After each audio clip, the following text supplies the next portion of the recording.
Welcome to a history of saps, blackjacks, and slungshots. So we're getting into the modern era, finally, at least somewhat. This here is what I call, like in my writing, the modern blackjack, because that word was used in different senses at different times, even retroactively to make things more confusing. But at one point, somebody invented something like this, or very much like this. This one's more modern, but still. Talking late 19th century, really maybe a decade before the turn of the 20th century. And somebody, like I said, they put this together, and then that became, in the popular consciousness, the blackjack. So, what in the world is it? This is obviously a sap. It's a small pocket club, flexible, weighted, but the novelty here is that the shaft there is a coil spring. Now, the striking head, which you'll see later, is solid. It's kind of very bullet-shaped, as you can tell. And really, any kind of sap or jack with that configuration is going to be called a blackjack nowadays. And that was the big innovation. They'd already had small, flexible, even similarly shaped weapons, but the technical innovation here is that coil spring. And that's when you grab it. That's all there is there. So it's very flexible, some more flexible than others. And it's important to note that it's kind of omnidirectional, right? Because it's just a round coil spring, so it can shake in any direction. Makes it kind of an unstable and really, in one sense, unwieldy weapon, but it's also kind of what makes it very effective, interestingly enough. Now, the earliest references I could find were from about the 1880s, and they were really more on the linguistic side. So, etymology guides, things like that, will talk about this becoming used as a weapon around then, and then it certainly takes off from there. Did they mean exactly this kind? Probably. So the earliest example I've ever seen, and I got to hold this in my hands actually, was from the Spanish-American War. So again, same time frame, and it was very similar to this. This is a more modern one. This is a Buckheimer 720, by the way, but I'm going to use it as kind of a stand-in because again, if I'm going chronologically, then we're on the cusp of modernity here, right? So this is a milestone development. All blackjacks are kind of going to be offshoots of this type of configuration from this point going forward. So let's review the weapon itself. Here's the striking head, and again, it's that bullet-shaped, hard-loaded, and it could be soft-loaded, but generally hard-loaded head. That makes this pretty devastating. It reduces the striking surface, regardless of where it hits, right? It's going to be a smaller, concentrated spot. And you kind of get into the shaft. They were often woven like this. Really attractive. I think looks really cool on both ends there. And then this one in particular has this kind of wraparound handle retention system, and people who know their saps are going to maybe look at this outline and say right away, oh, this is a Convoy.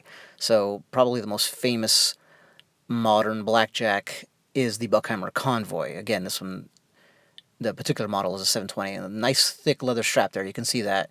And I don't know if this is by design, but it's a great retention system. It goes back all the way to the Civil War, right? We've seen that, like with some of the other previous ones. I don't know if this was by design, but you can grab it right where you're supposed to, right in the middle, as you'd imagine. There's that floppiness, right? But I can even move my hand back and get some extra torque. And this is kind of, those martial artists out there know that you can drop a couple fingers. This is something you see in like samurai sword techniques, and you get more whip. And that would work really well because of the way this loop comes back.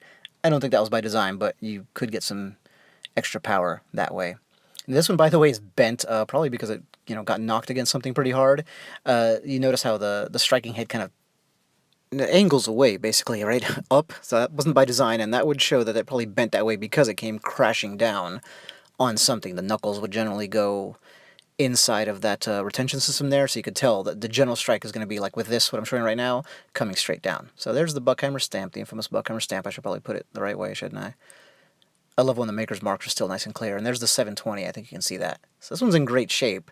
I don't know if it got carried much. It's got a little bit of damage on the striking head. And again, speaking in terms of the leather, and then of course it has that actual noticeable bend, but it's still in pretty pristine shape. So you remember this guy here. Again, this is also a 20th century police sap and also by Buckheimer, but its design goes all the way back to the Civil War. You can see how similar these are in size and overall properties, but also how different this 720, this modern blackjack is, and it does not have a link, that far to the past at all. So you kind of take this, right, at a hard loaded bullet-shaped head, coil spring body instead of a, whalebone in the old days, and you end up with the modern blackjack. So here's our bosun's kosh as an example, right, of kind of a precursor. So yeah, lead-weighted, flexible, cylindrical body, but it wasn't coil right? Steel. As you recall, it was most likely, back in the 19th century, baleen, whalebone, or ligaments. And then again, just to give you an idea of what was going on around the time, something like this, the frontier sap, would have definitely been in use around the time that the modern blackjack here got invented. It did not take long for this invention then to catch up, by the way, in the criminal world. It started with police, and after you get conked on the head with it a couple times, you're probably going to want one of your own. And that it spread out. This is a gangster classic later in the 20th century. They're just very fond of it. Jack Ruby, all kinds of infamous mobsters or mob-connected people use these and carried them around. But they're still really generally a police implement as well.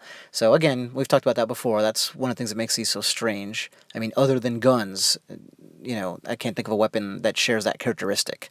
People would carry knives. Police didn't carry knives and stilettos, not certainly often.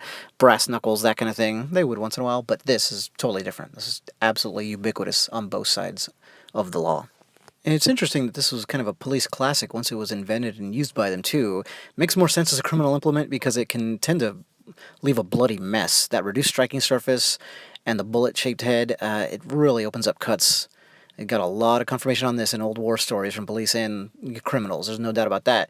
So even in the old days, when a lot of extra rough treatment was accepted by police, it seems like an odd fit. It seems more like a criminal favorite, but it was a favorite of both. From a martial arts perspective, this is a really unusual item, which is what I like. See, I can thrust, like I just showed, but it's a flexible weapon. You don't usually thrust with a flexible impact weapon. It doesn't make any sense. You can with this one, though. Also, the omnidirectional nature is especially strange. You can strike from any angle. I mean, just any angle, and with very limited space. That's the real key here, is you can break bones with just a little bit of wrist motion. And that just makes it a really odd duck, really cool, and a dangerous thing to contend with. So that is the modern blackjack / Convoy, a classic American weapon that is now largely forgotten. Thank you.